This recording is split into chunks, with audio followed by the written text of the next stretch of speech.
Because when you're trying to change, your mind loves to go back into the comfort place, to old habits. So you need to give direction towards where you want it to go, who you want to become, how you want to feel. So in the morning, first thing to do is to write down how you want to feel that day, and to focus and to give yourself 1 or 2 tasks that it will help you feel that way, to boost yourself.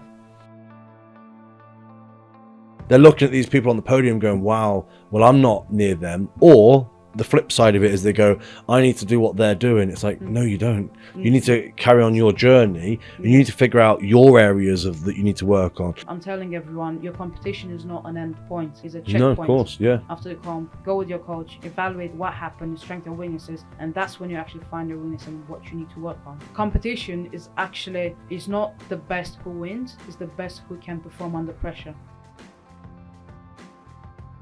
What was it like for you then, growing up as a young Alexa? Back home, I felt like I was living in a box. To take it from the beginning, as a child, I grew up in kind of a violent family with a violent father, alcoholic as well. Daily occurrence, coming back home, being drunk, beating my mom and stuff like that. I see my mom as a really strong woman, and I think that is instilled in me as well, because she had the power to say enough is enough and I'm leaving now. I don't know what I'm going to do, I don't know where I'm going and whatever it is, but I know that I have to leave. So our country was a communist country. Even with my father with his alcoholic problems, now I realize that he had a problem. People were not there to tell him, look, you have a problem, you need to discuss it, there's something that you need to do to fix it.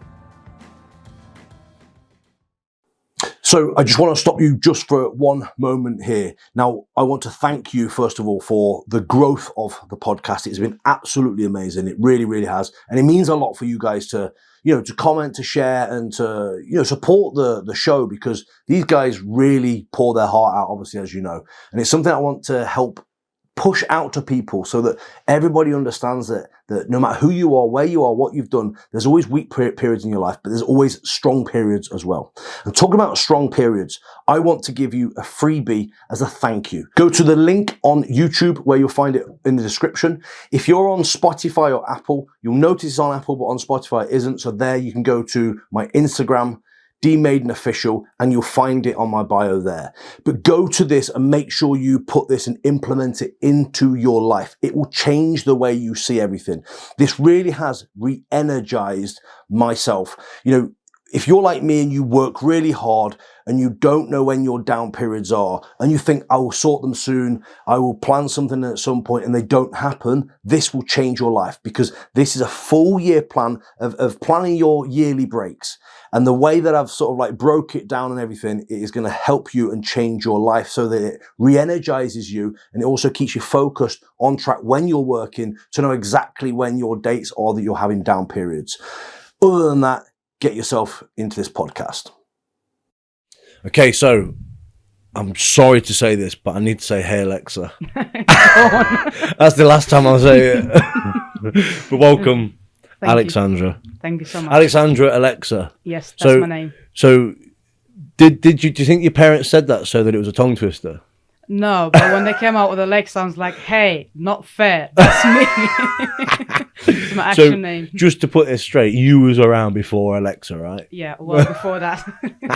And just so that, you could throw it back at my face, I'll stop saying, hey, Alexa now, but that's the last time. I would appreciate that. But no, I appreciate you coming on. Thank you so much for having me. No, it's amazing. And we've already had a nice little chat off air, so I'm excited to go and dig into things. Awesome. Just tell us very briefly, because we're going to go into a lot of depth and stuff in a minute, but just tell us who you are, where you've sort of been roughly, and then we'll dig into it.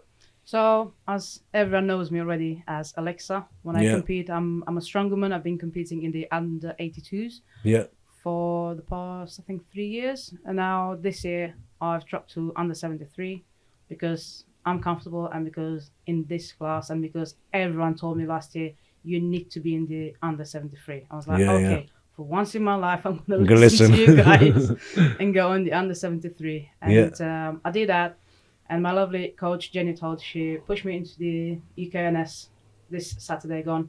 Yeah. And that was my kind of my entrance into under 73. And it was an amazing comp. And you bossed it. Yeah, I did win as well. Yeah. And I loved it. I loved it, enjoyed it. And a part of being a strongwoman, I'm also studying psychology, and I started running my business as a sports psychologist or sports performance coach. Yeah, nice. or mindset coach. Yeah. Like, I don't really like the term of mindset coach because that's not the only thing that I do. Yeah, got it. Yeah. So, And also, mindset's very broad, isn't it? Like, what is mindset? Exactly. It's like when people say about motivation. Well, what is it? Yeah, It's not a thing, is it? Like, it's such a wide aspect. It is. Exactly. Yeah. No. Cool. So, with your sort of like your entry into that, then have you gone into the more like the mindset stuff through your own struggles in the past? Is that what's brought you to this? Yes, that's what brought me, because that was my struggle, and it did affect me when I started competing. I started the sport as a powerlifter in 2015, and I never thought that winning was for me. I mean, I was there because I like to lift heavy. Everyone was telling me that I was strong and everything. I got into competing, but I never actually saw myself winning anything. I would always go to a comp and be like, yeah, she'll be the winner. But I never thought of myself actually being able to win anything. Yeah. And that would be because the way I would see myself. Yeah. And then I came across some stuff, like mindset stuff, talking about how mind works and, past traumas and everything. And I started digging into that. And one day something clicked in my mind, like, maybe there's still a chance for me. Yeah, love it. And do you think that opened you out as a did it help you out, open you out as an athlete, like make you a better athlete? Because you understood. Definitely. Being able to see like past my limitations and being able to manage my emotions, but that through understanding myself and why I am like that. So it did, and especially the past sitcoms that I did, they were more as a testing of my beliefs now and everything that I've read and put in practice, basically. Yeah, good. Yeah, so, which is powerful, isn't it? Because if you can teach it and you've done it, that's part of it. Yeah. Let's be honest. There's a lot of people that teach things that haven't necessarily done it themselves, and it's a hard connection sometimes, isn't it? Yeah, I have my my online program where I'm working with some of the athletes, and as part of feedback, that's what they said. They said that they actually enjoyed when I'm giving them that like real life examples, what I've been through, and to associate with techniques and all the steps and all that. They said, because I knew for myself, that's how I can understand things better. And for them, the same association, seeing what people went through, struggles, and then they can associate and learn better. Yeah, no, I agree. Yeah. And we said it earlier on anyway, but it's one of those things where I think a lot of people think that the best in the world, whatever you want to call them, don't go through these things. It's just because they don't show it. Exactly. And actually, it's important that people understand that everybody goes through struggles. Everybody goes through, it's the whole point of this podcast. It's the whole reason why we talk about these things, because I want people to know that people are real. Exactly. It helps people supercharge themselves, doesn't it? Yeah. So before I forget, the gift for the show. Got it.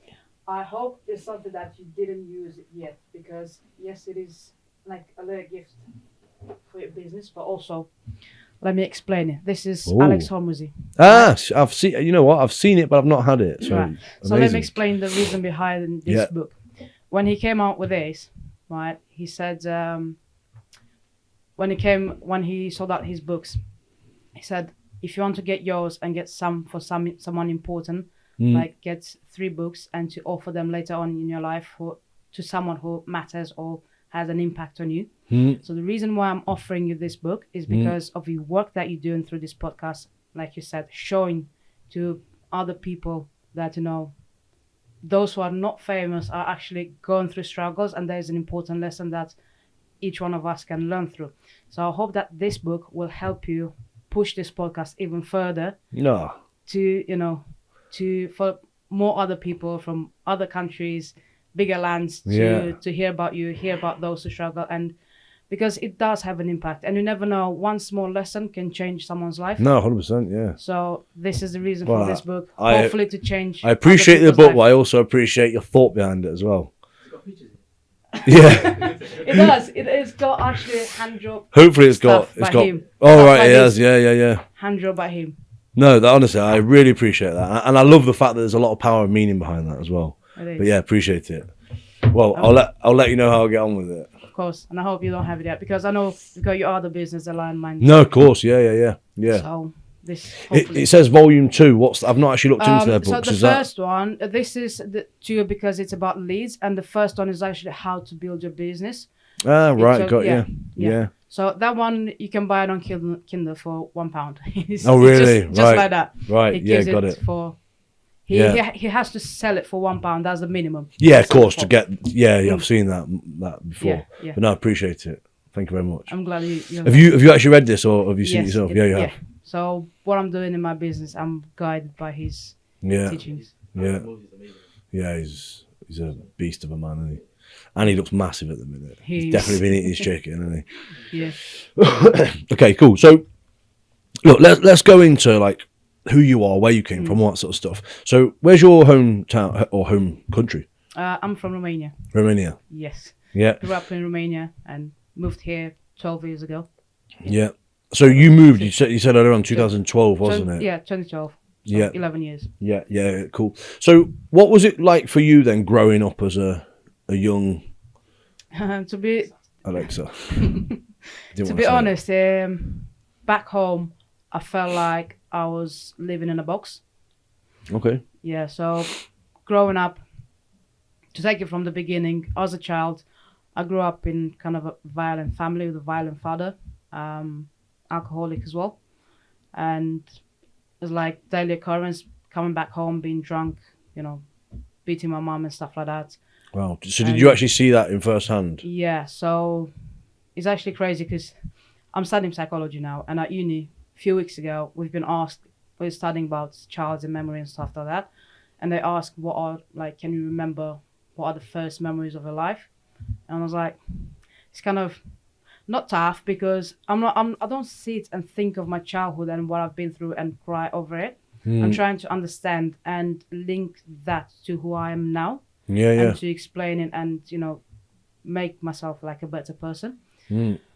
So yeah, I had like memories of him. Was the most vivid memory was of him beating my mom and bending her arm on the back.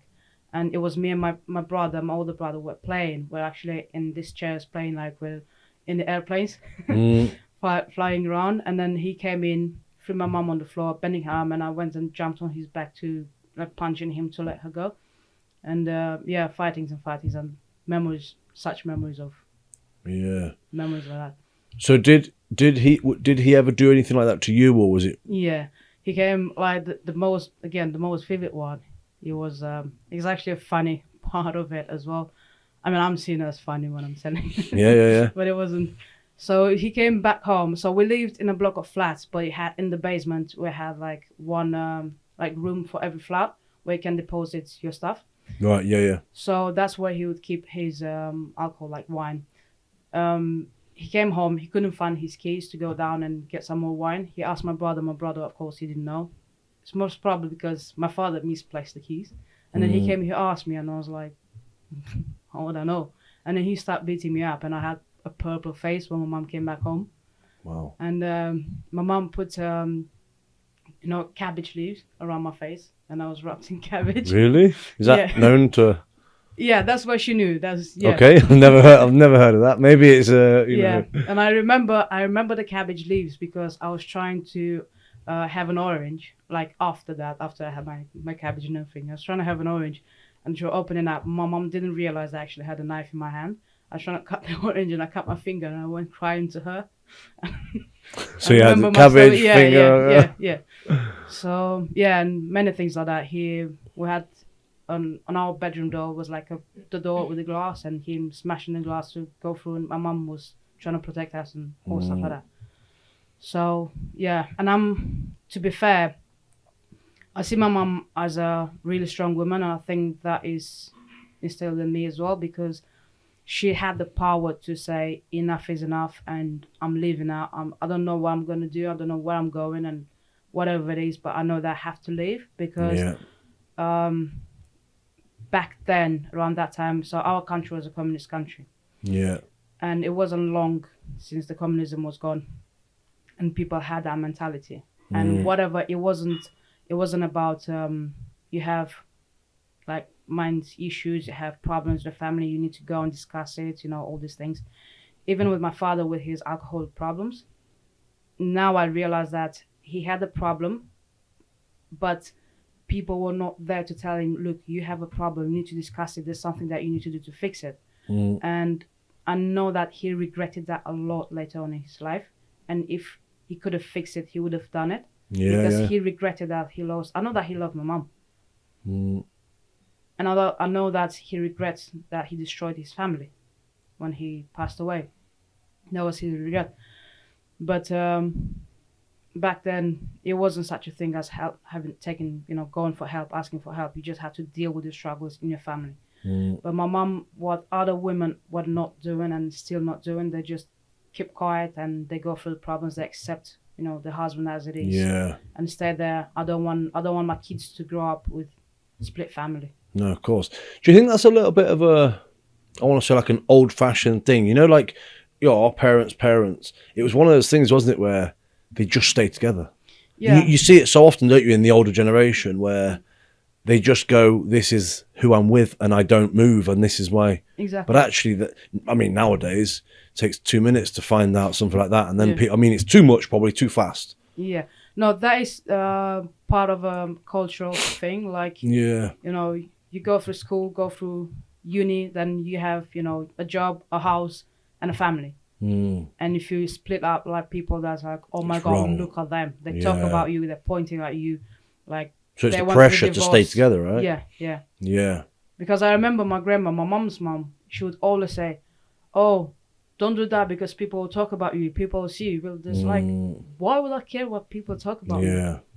But obviously, for you to know now, it's crazy to think that way, right? But then I guess it's the way you was brought up. What I found stupid, it was like they wouldn't do things because they were scared about what people would say about them. But enclosed in the house, they would just talk shit about everyone around. Oh, right, yeah, They'll gather around for a cup of coffee and they just keep talking shit about everyone around, from neighbors and everything. Yeah. I'm like, why do you do it if you don't like others talking shit about you? Yeah. So was that quite a cultural thing then? Was that? Yeah. That is quite like, I found that not only in my country, but countries around, like especially communist countries and that, they do that. They tend to live like that.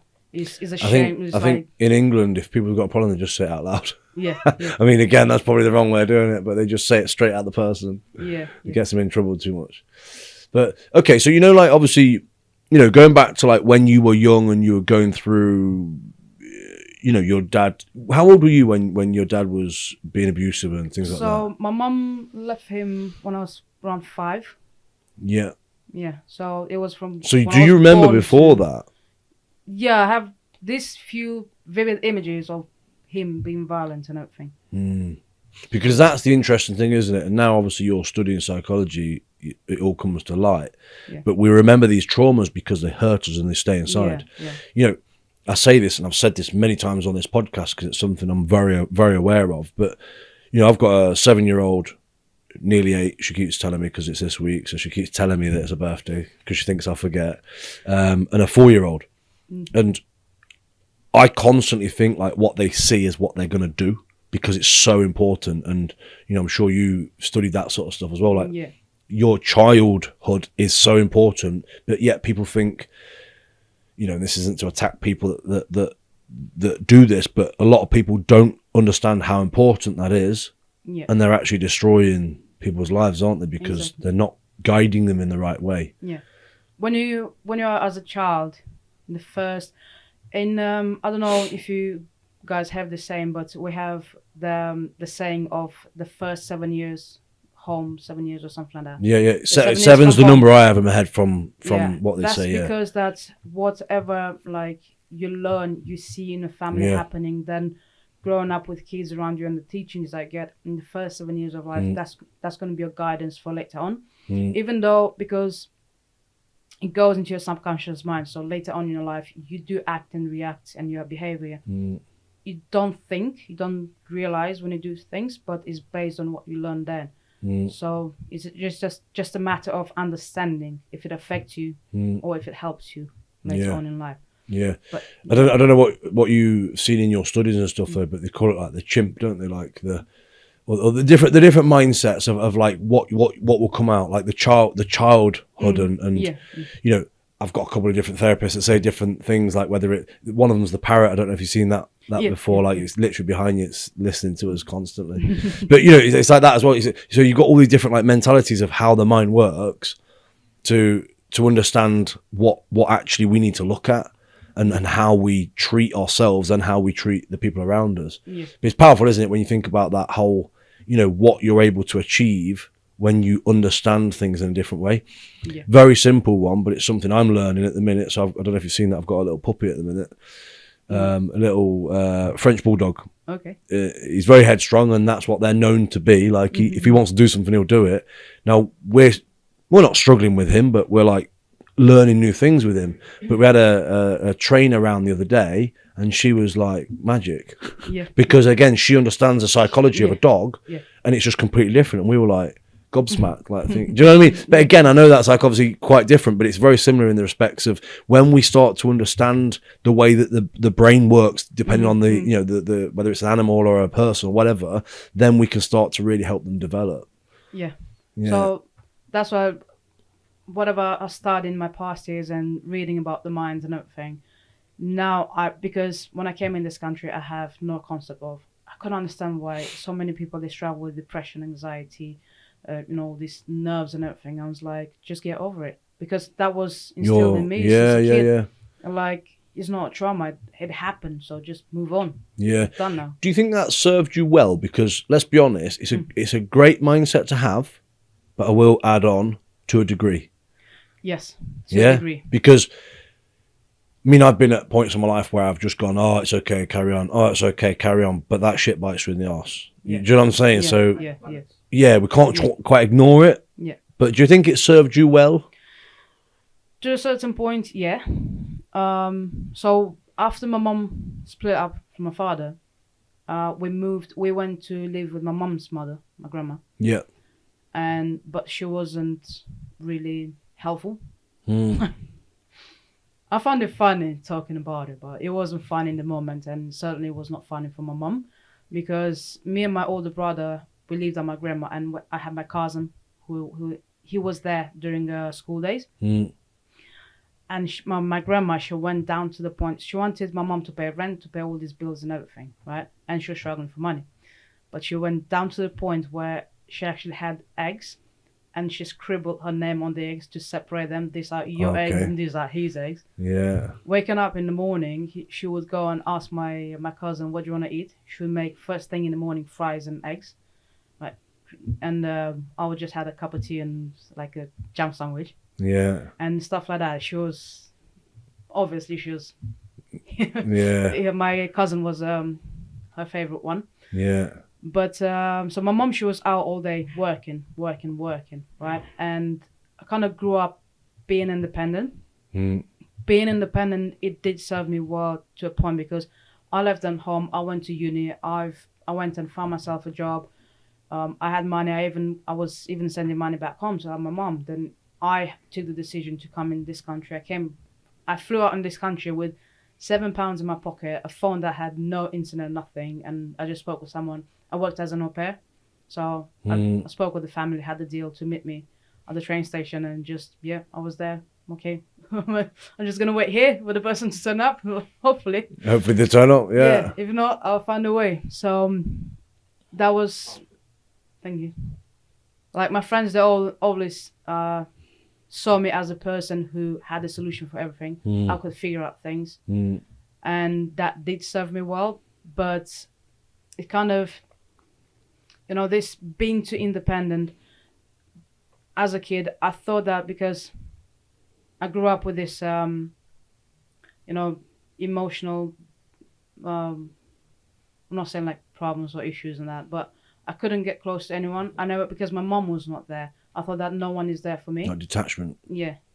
And to be too independent, I thought that I'm bothering other people. And I have this thing, I think I was about 8. We moved to a new place, to a new flat. And just after a few days, there was this group of kids playing right in front of my window. And I just went out the window and I was like, oh, guys, do you mind if I join you? And they all looked at me like, who are you and why you want to join us? But probably they're like kids and like, oh, you're a new kid. And they're like, if you want to. But I took it as they don't want me to be there, right?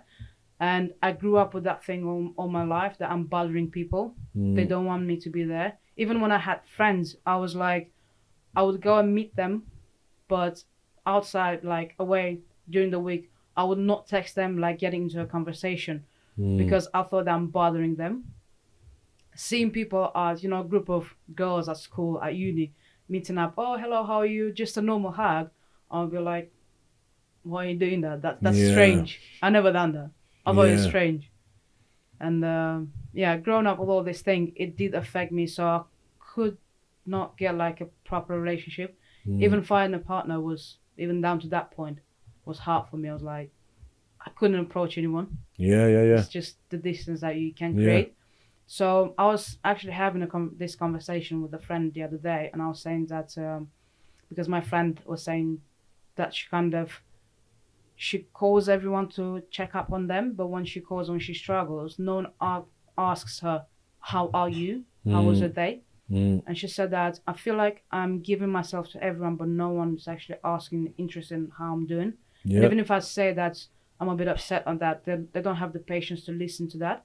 And I said, well, I guess for me, this is one of the positives from growing up like that, because it's not that I don't need, but I'm kind of okay.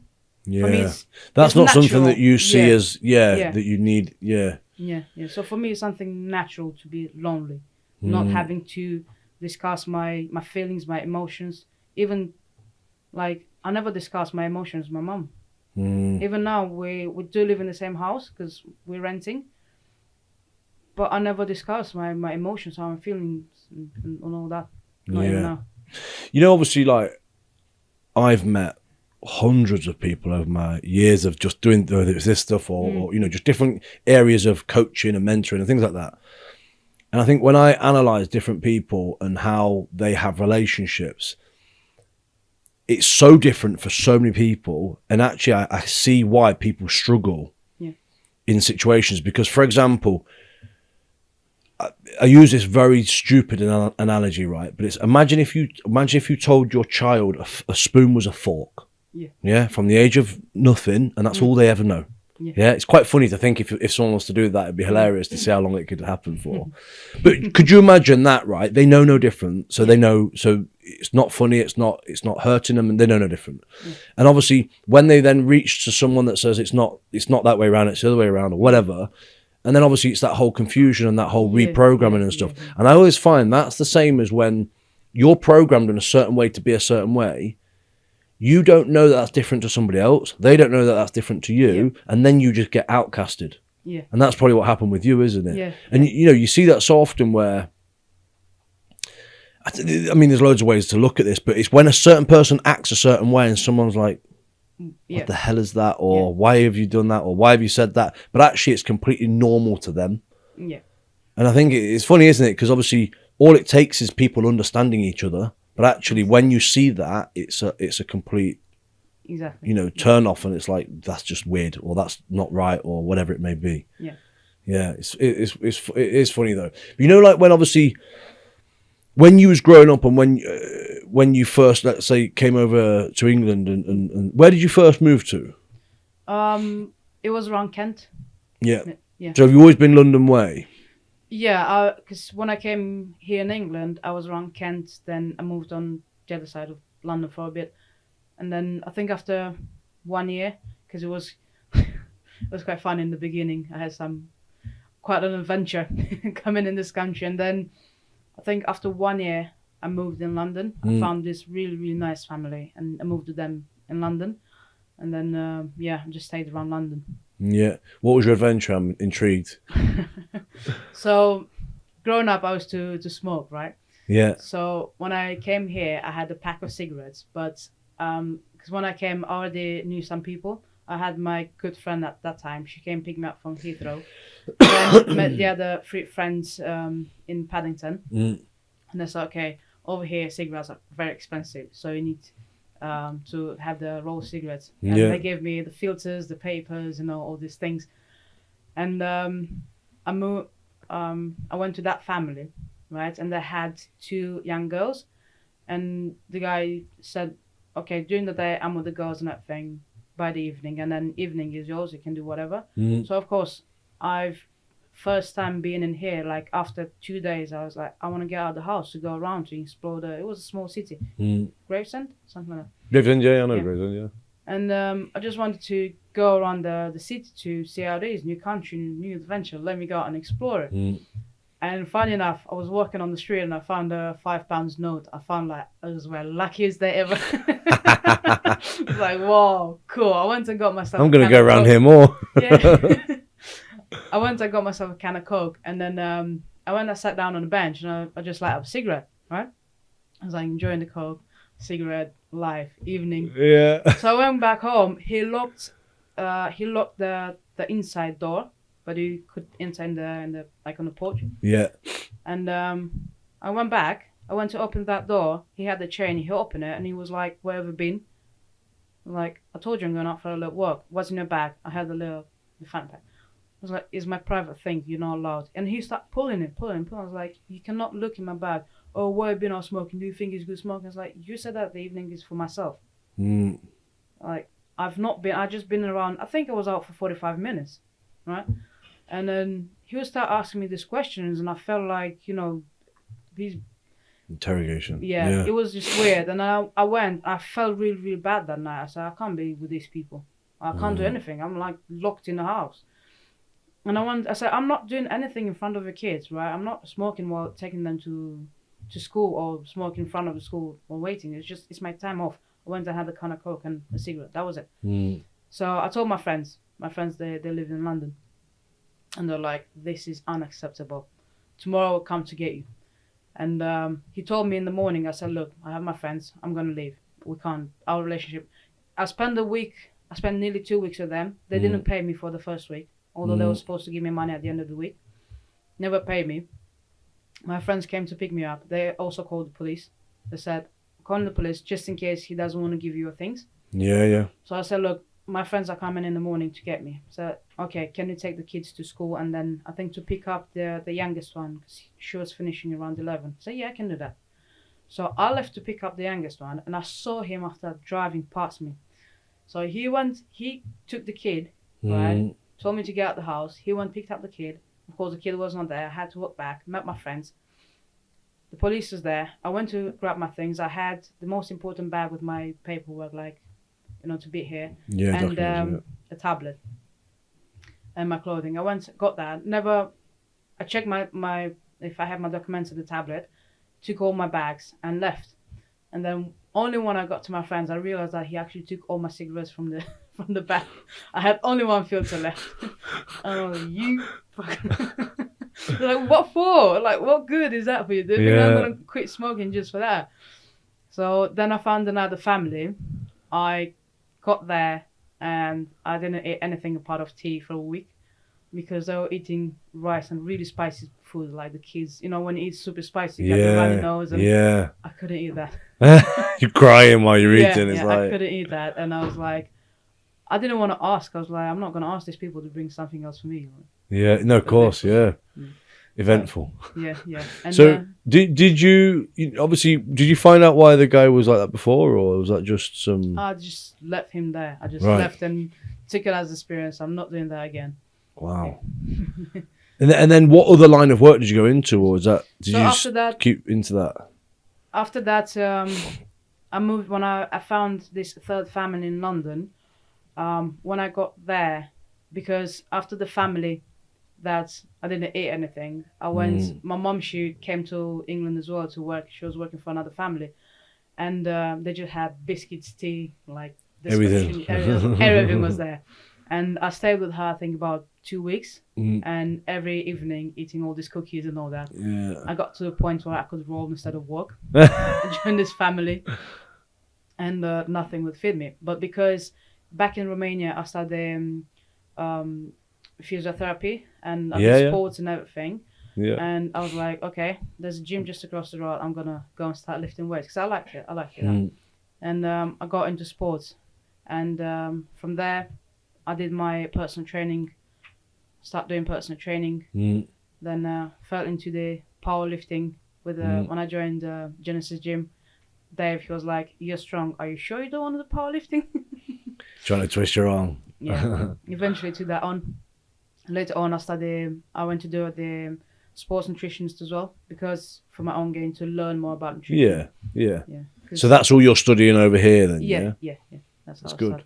started. So you know, obviously when you went through that stage of studying everything, is that you also trying to, I don't know, I guess like try and find yourself and go where you want to go? Because, you know, obviously you've had a lot of trauma like growing up. So I guess it's, I think because I was thinking a lot, and I never liked to have like an office job. My mom, she's an accountant. She used to be a teacher, but then she switched to being an accountant. She was super good at math. She can remember really long numbers, and I'm like, how?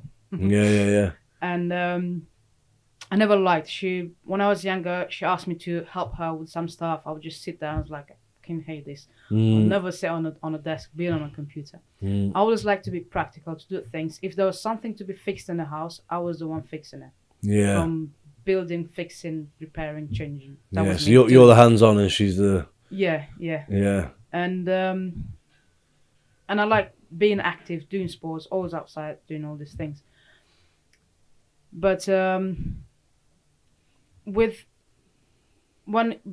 don't know if it's because my mom, she was a teacher, but even back there when I was younger, I had this thing in my mind that I want to work with people, to help people. And it's not because of having a job, but because I felt like when I helped someone, it's just I felt better, like helping people.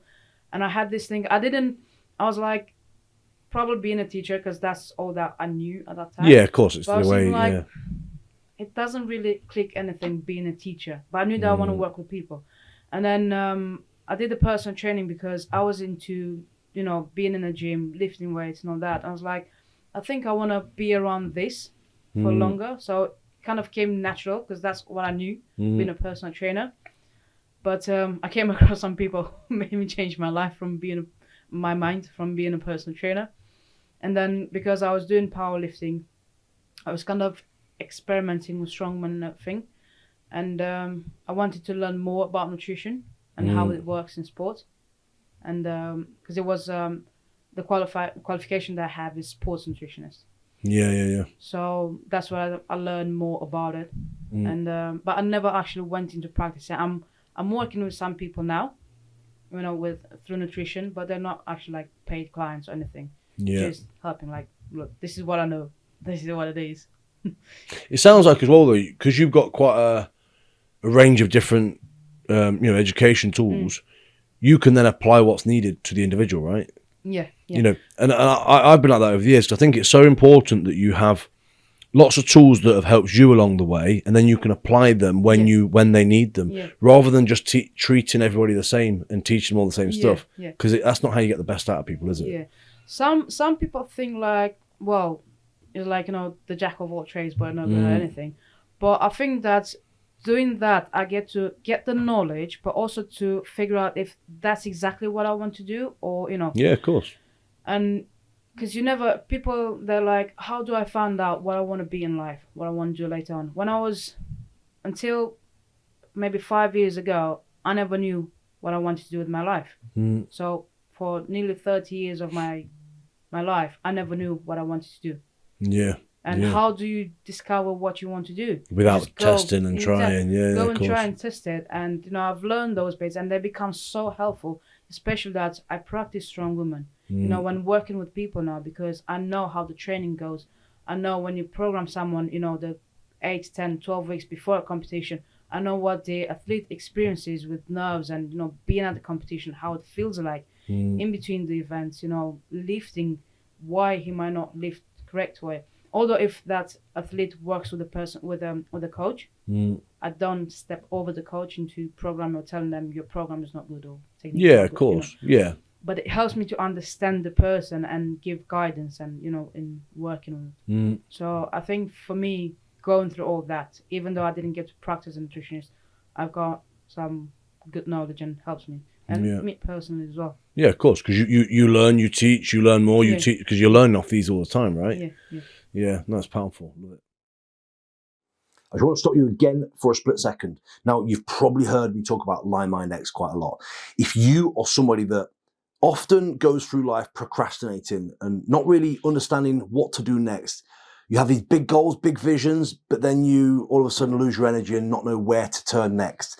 Line Mind X is here to help you plan the shit out of your next 90 days. And that is as simple as it is. We work on your next 90 days, nothing else. And that's why it is so potent and powerful. We make sure that whatever you commit to in that 90 days happens, and we really drive everything forward. We count back from the 90 days. We work out your months, weeks, your days, and even down to the things you do in the day to make sure that you are doing what you said you were going to do, and you are electrifying everything that happens throughout that period, and you're crushing your goals. So if you want to learn more about Line Mind X, jump on the freebie that's in the link below, and you will be able to learn a little bit understanding of exactly what we're about, and then you can take it to the next step if you want to. Speak to you soon. So looking at your, sort of like your upbringing, your experiences, your experiences through you training and coaching other people and all that sort of stuff, what would you say is one of your biggest learns that you have? I mean, I know this could be a very wide question, but what would you say is one of your biggest learns that you've really took forward that you help people with now? So I've realized that although I've always been active, always practicing sport, when I was 12, I went into practicing kayaking. So I was been competing national and all that. Then at uni, studying, practicing sports for 3 years, went through all the sports and everything. I actually realized, because our sport, powerlifting, strongwoman, you cannot make a living out of it. So there is a reason. We are not like footballers, NBA players. Yeah, you can make that much money to be able to build a big life for you. I mean, there are like, you go through coaching that can, but purely competing to get money from the competition, you cannot make a living out of it. Even more as an athlete, you're out of the pocket, paying coaches, nutrition, food, traveling, and all that. So you're meaning just as a competitor? Just as a competitor. Got you. Yeah. You cannot make money for living. And knowing myself, there is a deeper reason for why people are actually competing. There are people who, they grew up, they had a lovely upbringing, and they learn through their upbringing, childhood experiences, that competition is something fun, and winning is a result out of that. And if you practice with experience, you're getting better and better, and through the experience, you're actually improving yourself as a person, as an athlete, and actually competition becomes fun to see how far you can push yourself. But for those who didn't have that lovely upbringing, the traumas, to call it like that, through the childhood, those are the things that we're trying to fix through competition. We're looking for attention, association, people to actually see us, but we kind of taken the risks, because those who want to be appreciated and seen by others, they put themselves out there in the competition. And to be appreciated and seen, you kind of have to have the pressure of winning and doing excellent in the competition. But the risk is, if you don't, then you think of what others will think about me. And I'm putting myself in the same situation that I was as a child. So that was, and this is the reason why I'm doing it as well, because in our sport, powerlifting and strongman, there is a deeper reason why people compete. There are others, of course, who are doing it, as I said, for the love of the sport and competing as winning and that. But majority of the people that have other traumas. No, I agree. Yeah.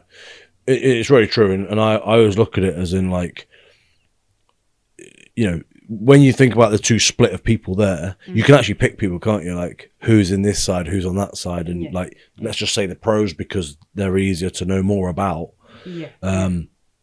But yeah, and I always think about, like, use it to your advantage, but don't let it control you. Exactly. Do you know what I mean? And that's and I think that's something that I learned massively, because mine was more a traumaed reason than a happier, this is quite fun reason. Yes, I've had fun in strongman and other sports I've done, and there is a fun element to it, but ultimately, and I think you could probably class it as self-harm in a way, where it's like you're putting your body through this extreme way of living because you're self-harming yourself, self-harming, and you're putting yourself through that. It's like, obviously, I'm sure you've heard it before, but like, it's like when people say, "Oh, why'd you put your body through it?" And it's like, because I fucking love it. Yeah. But you don't love it, and it's like yeah. if you get injured. I mean, I don't know if you've seen, but when Europe's, I was just coming out of an injury, and I shouldn't have really been at Europe's. I had a fucking shit weekend because of it. But it's that whole like, well, because I like to do this, all right? Yeah. And then next they're like, "Oh, I'm broke now." Yeah. And then they're like, "Well, I told you shouldn't have done it." It was like, shut up. I know, but also not. I love it. But that's the thing, isn't it? And I think, but as long as you don't let it control you and destroy you, there's nothing wrong with being that way. The thing is, some people they don't know that.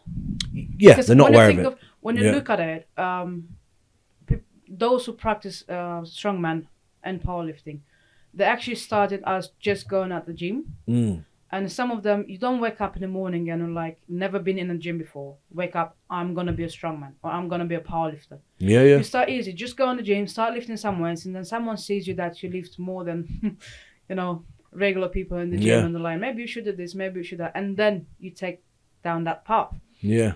But some of the people start going in the gym because they want to feel better, they want to change something, or they're like, they're experiencing some, they're upset, anxiety, depression, and they just want to be in the gym to put all that negativity into lifting some weights. Yeah. So they're taking it down that path, and when they start competing, they kind of forget the reason why they're out there. Yeah. And then they go into competition and they focus on winning and competing and being the best, but they actually forget the initial reason why they start this. And with some of the people, they actually don't realize that the reason behind everything is what happened during childhood, and that's kind of that's the limitation, and that's the danger of competing as well with them. No, it's true.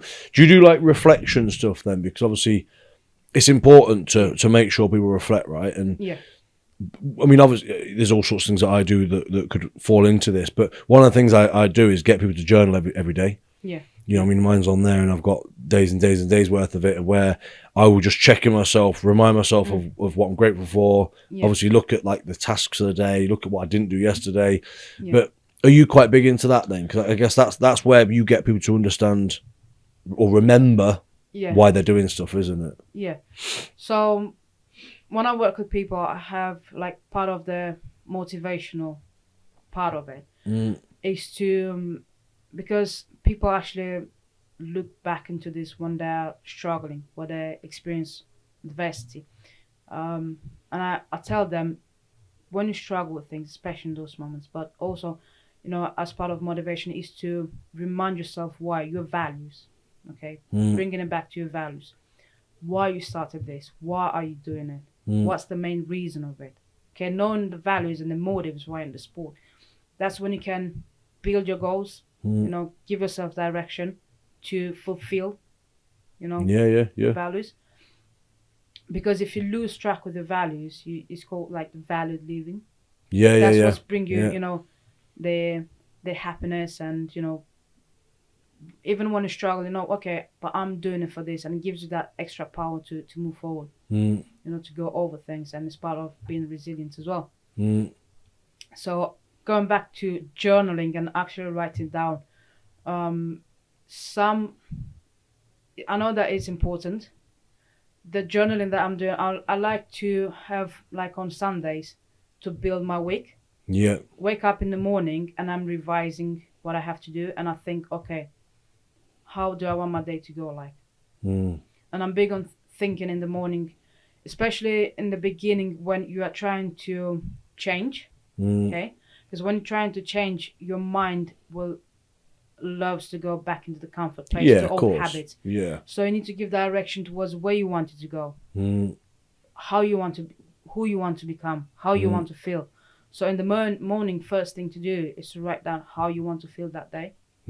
Okay, and to focus and to give yourself 1 or 2 tasks that it will help you feel that way. To boost yourself. I actually used to do one where, and run along the lines of what you're saying there, is where how do you want to feel that day? How do you not want to feel that day? And then the important question is, if you feel that way, what are you going to do? Yeah. Do you know? So you're understand, and you know what? These can be really like, airy fairy words and questions if you think that way. But ultimately, if you remind yourself of why you're asking these, then it becomes more powerful, doesn't it? Because, we are, however we want to look at it, we are run by our emotions. Yeah. And for someone that like you that has really been the opposite end of that once upon a time, let's say, and you're now understanding this and really connecting with it, that shows a lot, doesn't it? Yeah. Now, obviously, it's brought you to where you are today, which is amazing. Yeah. So that's it with the mind in its direction, especially when your life is run by your subconscious mind, whatever's printed in there. Yeah. So if you're not happy with where you are now, if you're not happy with some of your behaviors and actions, what you say, where you are in the moment, you need to build a new program. No, I agree. Yeah. That's the only way in doing it. Give direction to your mind. Yeah. And that's why often, like you said, people will try to do something, they'll get burnt, because it's fucking hot when they're trying to change, and then they'll go back to where they were before. And it's like constantly doing that, you're not gonna know what it feels like to get past that burning part. Yeah. But that's the thing, because being like with your initial program, okay, that's the comfort for your mind. It becomes as a habit. Your mind, you don't spend that much energy. You just do it automatically. Becoming the new one, your mind needs to pay attention, to be aware of everything, spends a lot of energy, which your mind doesn't like, your body doesn't like it. No. It goes into, it's exhausting, there's fear, there's all sorts of things involved. So that's why when it's hard, at the end of the day, when you're so exhausted and everything, that's the last thing that you want to do, and you fall back into your old behaviors. But going back and forth all the time is kind of, you need to be able to control yourself. Yeah, no, I agree. I think that writing down pen and paper is the most helpful tool that you can get. Yeah, it is. And that's, if I'm honest, this is my excuse of why I invested into the iPad that's got the pen. Yeah. Because you still get that same feeling, but it's you're able to store it. Yeah. Because when I'm thinking of like creating something, building something, I always do pen and paper. Right. Yeah, no, it's true. I agree. Have you got an iPad with a pen? No, I don't have. I don't belong anything with an eye. Right. Oh, right. Okay. You're anti-eye. I'm a Samsung. Well, no. Get out. I say that, but some of the phones now, iPhone people are always clicky, aren't they? That iPhones are best. But then you do see some of the other phones and you're like, fucking hell, these are pretty good. Yeah, the one that flops open. What's that one? What's that all about? And the screen still looks flat as well. It's actually like crazy. Yeah. So yeah, there is. I do look, but I won't touch. I'm still iPhone. Yeah. But yeah, no, the reason I said that, have you got that, is because I thought that before, but then actually we've got our worksheets that we use in LMX and stuff, and I've got them all on here. Yeah.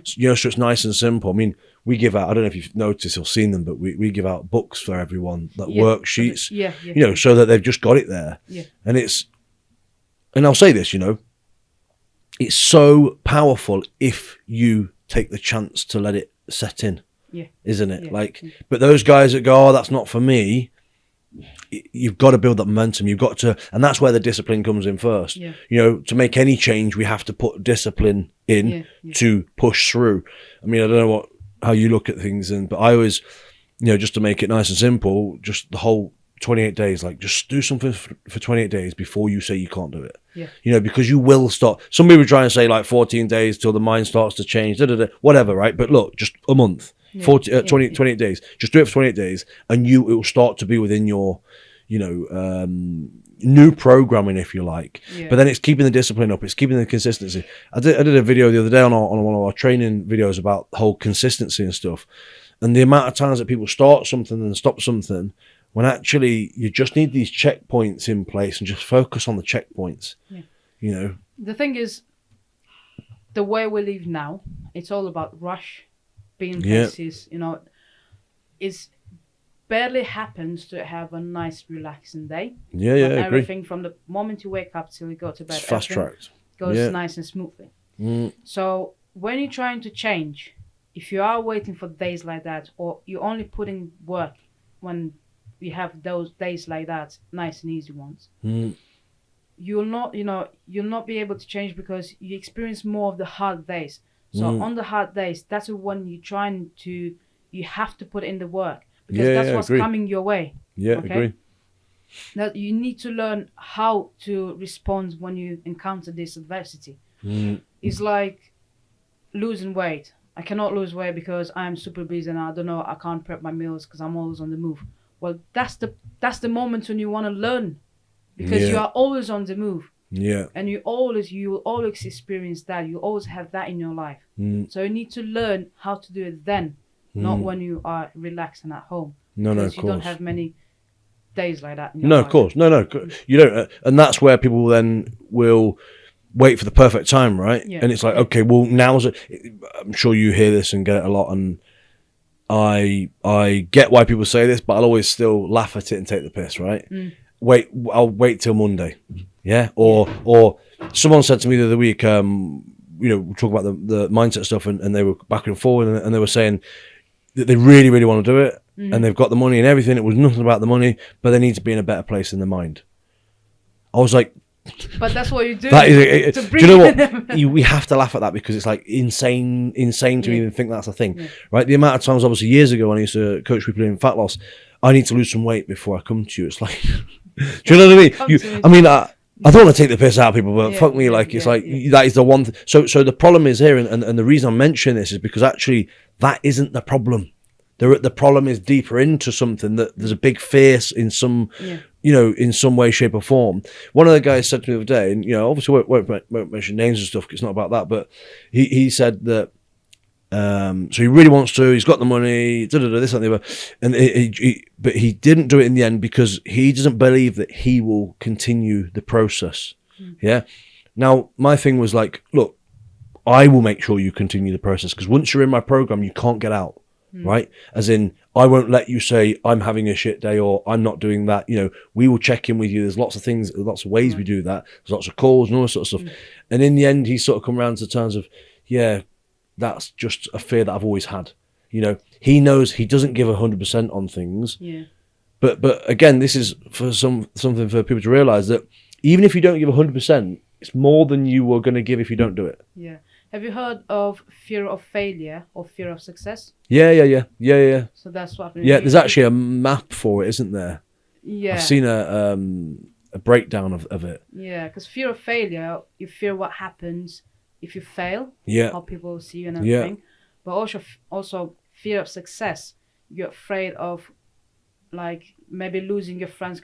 They can think of you. Oh, now that you're successful, you're like that. Yeah. The change in how you are, how you change in what you might lose through the process, who you might become. You're kind of scared of who you become. Yeah, well, it's like, I mean, a very simple one is if you won the lottery, right? Yeah, would you be that dick who all of a sudden, I've just, you know what I mean? I've got all the money, I've got everything, blah, blah, or will you still be the same person? Yeah. And I know it's different, but it's similar to that, isn't it? Where it's like, when you make it, or when you get somewhere, or when you're successful at this X goal, like, what else changes around you?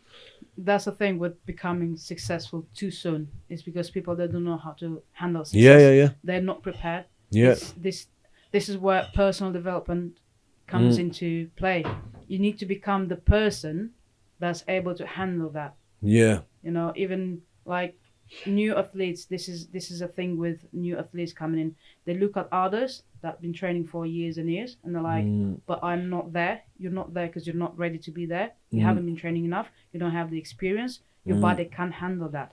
And that's why it becomes a huge mindset problem for them. They go to these comps and they're like, well, I've placed 10th. I'm not on a podium. It's because you still have a lot of work to put in. It's a process. You can't be there. I'm always telling my athletes who I'm working with, I say, see it as a computer game. In the computer games, you got levels. You cannot go from level 1 to level 5. You have to go from level 1, level 2, level 3. Okay, this is the same in competition. When you compete as an athlete, you need to go from level 1 to level 2 to level 3. Okay, see those who are better than you, that are winning, as inspiration. See them as your next place to be at. That's what you're chasing. Okay, that's the skills, whatever they live. Look at them. How are they training? What are they doing to be that good? And try to learn from them instead of putting yourself down that you're not there. If you are doing the things that you're supposed to do, you will get there eventually. Yeah, but as well, I guess it's because people are looking at the end result rather than, it's like that picture with the iceberg, isn't Yeah, it? yeah, It's the same sort of shit. They're looking at these people on the podium going, wow, well, I'm not near them. Or the flip side of it is they go, I need to do what they're doing. It's like, no, you don't. You need to carry on your journey, and you need to figure out your areas that you need to work on. Because actually, there's a lot of the time, the guys that are, let's say, lower down on, let's just call strongman, for example, like, that are lower down on the order and stuff, like those guys are probably better at the top guys at something. Yeah. But they don't see that because they just think, but overall they're better strongman. Yeah, because they won overall. Yeah, exactly. And that might be the case, but actually these guys might be better at them at something, so then they need to look at their weaknesses and what they need to work on to get there. That was going back to reflection. I'm big on reflecting past the competition. Just give it a day or two to digest what happened. Of course, because you're always a bit high after that. Yeah. So give it a day or two, but then always go back. And I'm telling everyone, your competition is not an end point. It's a checkpoint. No, of course, yeah. You go there after the comp, go with your coach, evaluate what happened, your strengths and weaknesses, and that's when you actually find your weakness and what you need to work on. Yeah. Because competition is actually, it's not the best who wins, it's the best who can perform under pressure that wins. Yeah, it's true. So, I've been there before where somebody better than me I've beat them. Do you know what I mean? But actually, both ways. Yeah, both ways. Yeah, and I've been there, the other way around as well. But it's funny, isn't it? Because often, especially strongman, and I don't want this to go into strongman, but especially with this type of sport, there's so much that can go wrong. Do you know what I mean? And there's so much that can go right by fluke, and that's just how it goes. But the bottom line is, and I like what you're saying, it's just reflecting on yourself and saying, what could I have done better? What did I do really well? How well did I handle that? But also bringing it back to the mindset side of things as well. There's so many ways that people can be an amazing athlete, but really not got their shit together with the mind, and that can make a big difference. I mean, I know a guy who, I'll say his name because he's now fucking top of it anyway, but Kane Musa. Okay. So he's a MMA fighter. I'm probably going to say the wrong things here because I don't follow MMA. You might know more than me. But he's MMA fighter. He did Cage... Is it Cage Warriors? He did something years ago, right? And in the gym, he was insane. He was awesome. But then every time he went there, his nerves just got the better of him. And it was something that was televised and he never went out. And everyone was like, well, what's happened? Where's he gone? And then everyone was like, oh, he's a shit fighter. He's like, no, he's not a shit fighter. He just couldn't manage his nerves. And do you know what I'm saying? So, but fast forward to now, I mean, he's a bloody beast and he's gone off and done, new things. But he's obviously worked on that. But that's sometimes the case, isn't it? Where someone's amazing in the gym, but they just can't handle the nerves. Your mind, the way you look at things is the most important thing. If you want to be able to control your mind and your emotions, especially. Because it's not what's ahead of you that's causing you to feel a certain way. It's what you're telling yourself about what's ahead of you. Yeah. So it's the thoughts, what you think about it, okay? Because we can be in front of the same bar, in front of the same competition, but for one athlete can have a different meaning than what is for the other one. Well, a very simple way of that is me telling you to not pick something up because it's ridiculously heavy. Yeah. And that sounds so simple, but that is exactly the same process, right? You will never be able to pick that up. If you allow that to take control of you enough, you probably won't be able to pick that up. Exactly. And that just shows, doesn't it, how powerful the mind is when we're looking at those types of things. I've said this quite a few times, but it's about that saying about a woman can lift a car off a baby.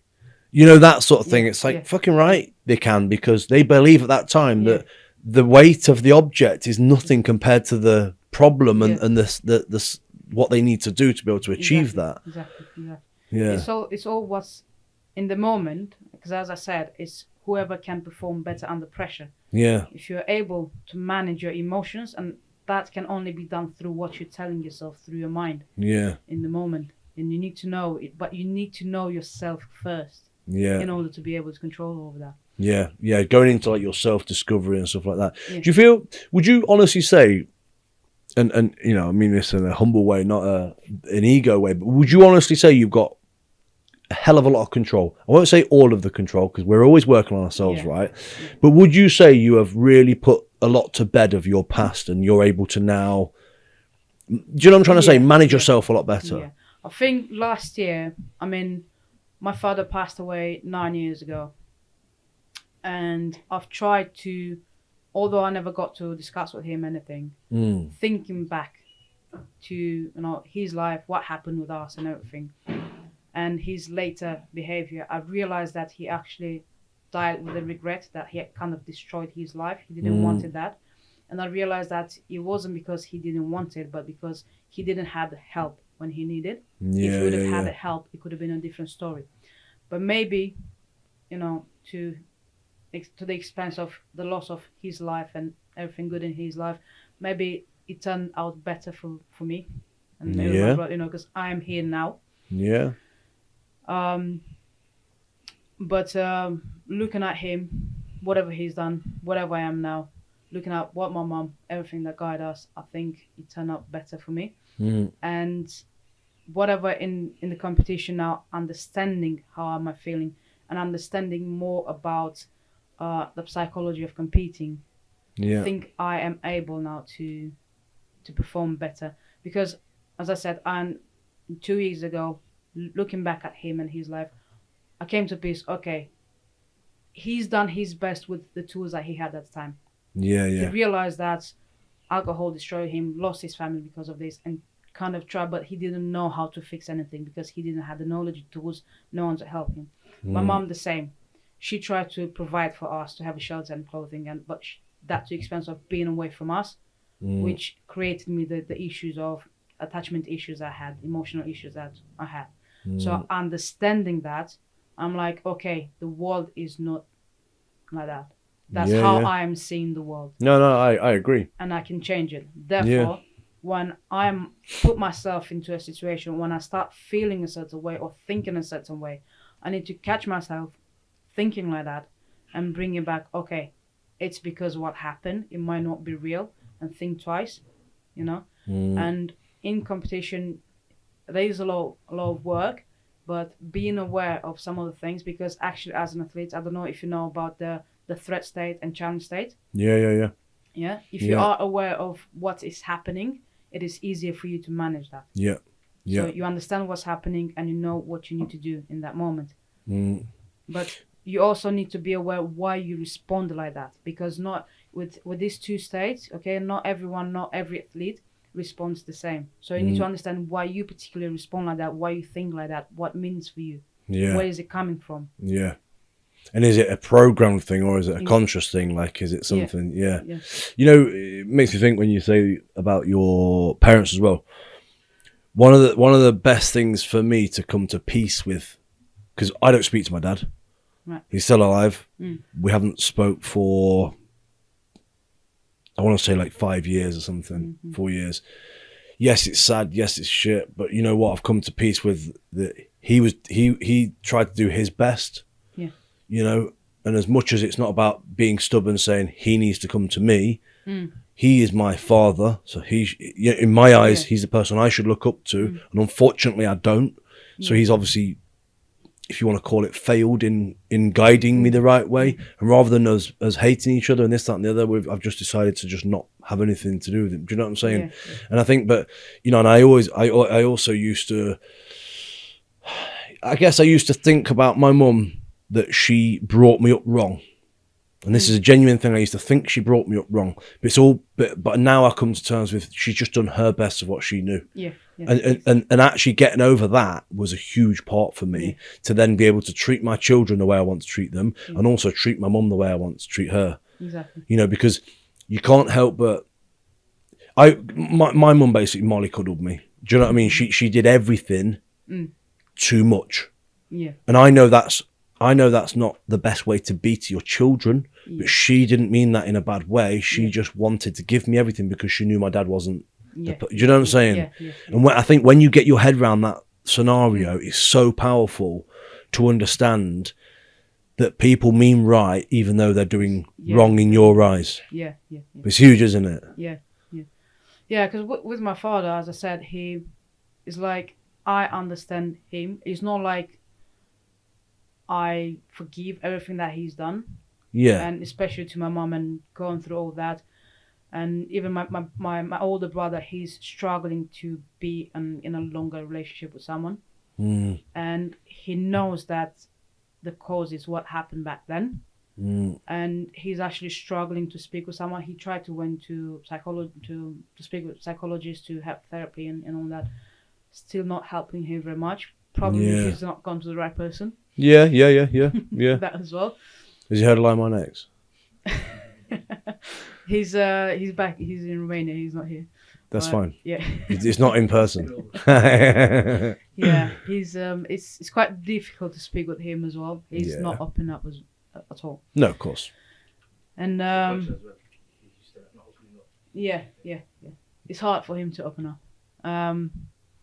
But you know, I try to be on the other side to detach myself emotionally from my childhood, from my past.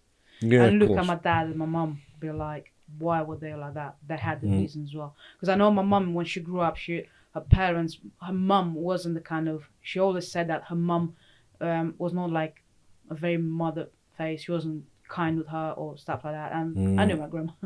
So she never had that motherly figure to come and, you know, give her hugs and stuff like that. My mum barely hugged me. And that's why I'm like, when I came across people hugging and everything, I'm like, this is weird. Can I have a hug after, just so we like get out? The thing is, it's funny though. But all jokes aside, we're the family that will come in, kiss when you come in, kiss when you go out. Yeah. When I came in this country and I saw, because I worked as an au pair and being in family, and the family that actually. So you've seen that, yeah? In London, they were like very loving and asking them, how was your day, and be like, oh, you did that, well done. I was like, it was so strange for me to see that, to, you know, having their like family time in the evening, discussing their days, encouraging kids and doing all that. For me, it was so strange because I never had that. I used to go when I was my first year of school, when I was 8. I've been taken to by my stepdad. He took me to school, showed me what the school was, and I think not even a week after that, in one morning, he was like, right, pay attention today to the street because you'll have to come back on your own. Remember where we're going. Yeah. And even now, it was funny because I even dreamed. I know it sounds stupid, but I even dreamed about the roads in the neighborhood where we used to live there. Because I think it was about 15 minutes walk to take the tram, another maybe 25 minutes journey with the tram, and then get off. And he said, pay attention which tram you need to take because at some point there was split roads and all that. And I would always be like going to school on my own, coming back on my own. I know maybe people will laugh at it, but I used to do ballet. Really? Yeah. I mean, you should never judge anyone, but I can't see you doing ballet now. Yeah, no, I can't do that either. So I was doing ballet. I had like little shows, you know, they're putting up and everything. My mom was not there because she was busy with work. Yeah. And everyone had their kids being dropped off, picking up, going to school. After school, everyone was picked up, you know, cars and everything. I was just walking on my own. And then I found it strange coming in this country, seeing all that. I was like, I didn't even know. And I just looked to trying to understand what's happening. Yeah, of course. Yeah. Yeah, because it wasn't a feeling, was it? It was just what is this? Yeah. It's also strange. It's crazy. So when you look at, obviously, what you do now, like, a lot of the root causes, I guess you could say, going through your pain, right? Yeah. And then you found your, let's just be cheesy, your pleasure. You know, we've gone from the pain to the pleasure part, haven't we? And you've gone through that journey. Yeah.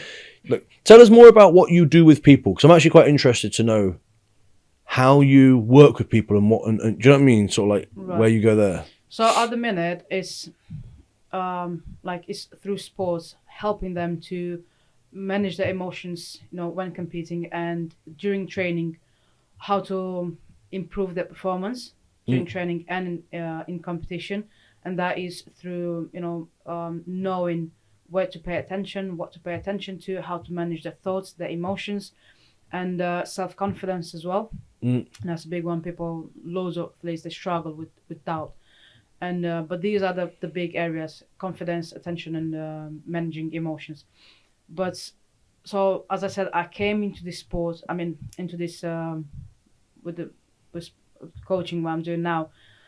because I discovered that actually the sport and competing we're doing it because it has a more deeper root of it. Yeah, agree. And I kind of like in my family and around my friends, I've always been seen as this mentally tough person.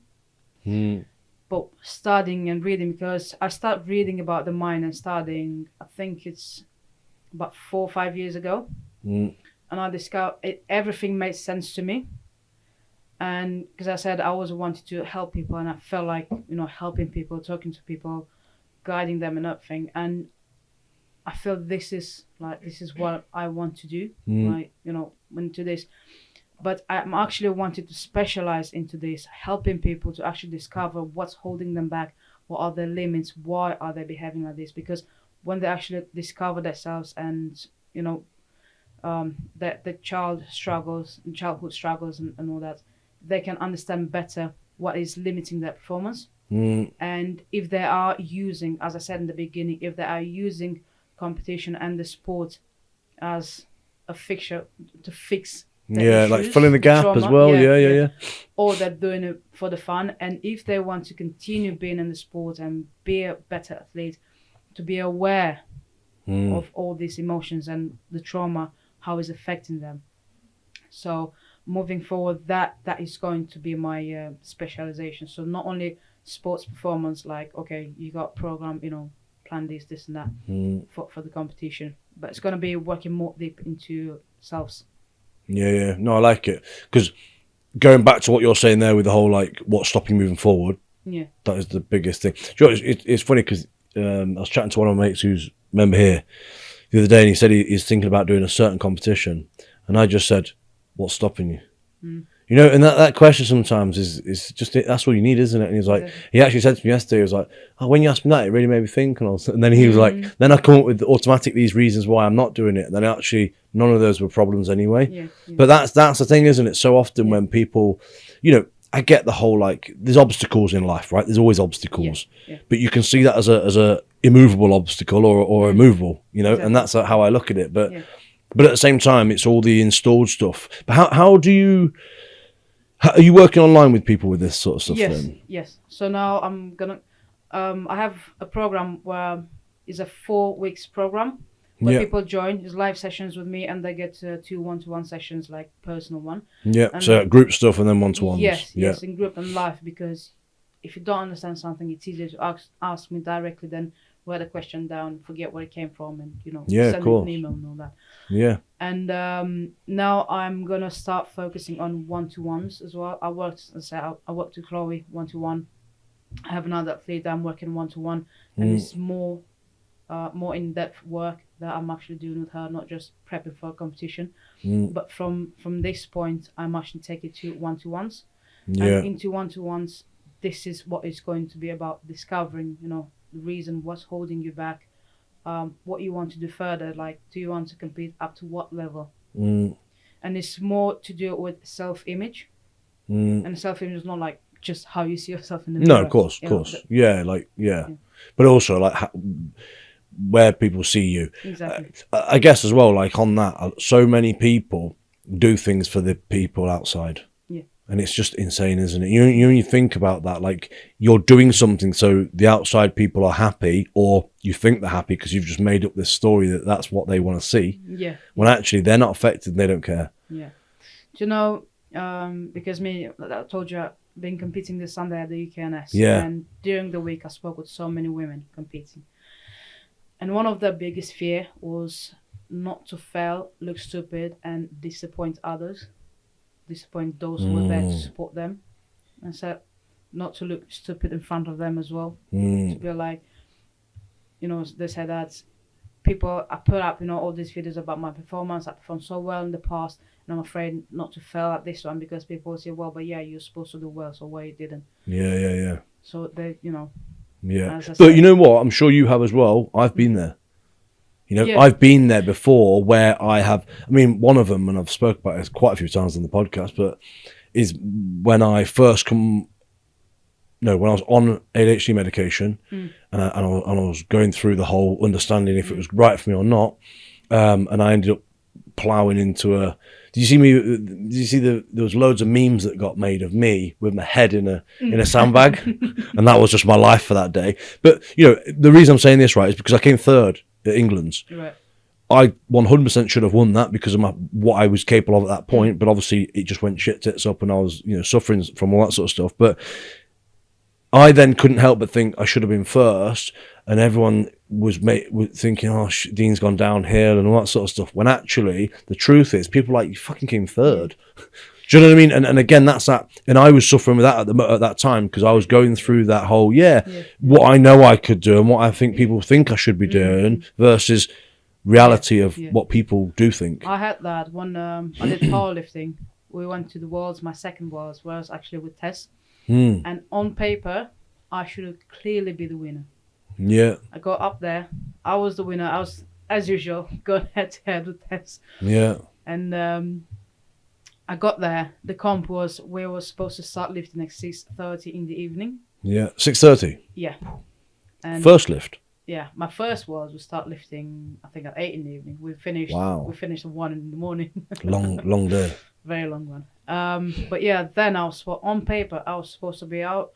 I was supposed to open up my squats like first lift at 185, and bench same over 100 benching open up first lift and that. But because I wasn't working with a nutritionist. I had no knowledge about nutrition, anything.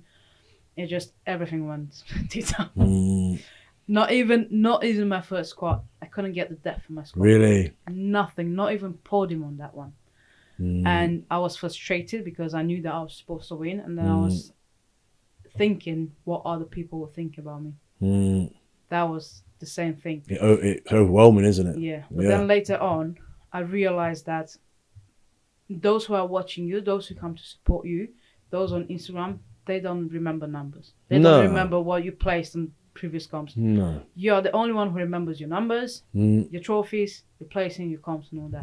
People, those who are there supporting you, those who are watching in the comp, they remember you for the person who you are, the show that you put up, all these things. It's got nothing to do with placing or numbers. No, it's true. It's true. And if we let the outside world, control us too much, you will never be yourself. Yeah. You will never run the line you want to run. That's is the pressure of the better you become, you feel like you have the pressure of performing well. Yeah. Because there's an expectation of you to perform well. But we project that on us. Yeah, that's true. It's true. Well, you could look at it in lots of. It's like Bish, Adam Bishop. Like, I was hoping he was going to win Brits the other day for the third time. He didn't win and he didn't place podium. That doesn't mean he's shit all of a sudden. Yeah. He just didn't have his day and whatever else. But they're them moments, aren't they? And sometimes it's good to look at those sorts of guys because then it reminds you that we're all, we're all human and we all have these ups and downs and what went right, what went wrong. And the bottom line is nobody cares. Yeah. Like when you get to all these big comps, and now what they're doing is really amazing, bringing the Strongwoman on the biggest scenes as well, and they're putting the hype before competition, all predictions and everything. Who's gonna win, who's gonna do this, and that, and of course for the athlete, it is a massive pressure. Yeah, of course seeing it that is. People are calling their name, they're expecting them to win. Yeah, the faces up there on everywhere on Instagram and posters and everything. It is a massive pressure. But, and if they're not ready for that jump. Exactly. Again, that's that moment, isn't it? Yeah. That's where you come into it. Of course. No, I love it. But no, it's been amazing to speak today. So thank you so much. Thank you very much. Amazing being here. Where can people work with you or follow you, or where can they contact you? They can find me on Instagram is Alexandra _Alexa_SW Strongwoman. Yeah. And on my Instagram I've got the link to working 1-to-1, my Elite X program. Yeah. And they can find me there. DM me. Yeah. I'm sure you're happy to help, aren't you? And work with people. What we'll do is we'll put it on the links anyway, just so people can get into it. But no, I love what you're doing. I really mean it. It's been a good chat today. Thank you so much. Today's been a lot more about that sort of side than you, but it's just the way it's gone. But I enjoy that sort of stuff, and it's really nice. Thank you so much. I'll give you a hug after. I'm going to force it. Is that bad that I forced you to hug me? We'll do that at the end. Yeah, but no, I appreciate it. Thank you so much. Really nice to have Lovely you. being here. Thank you. Thank you.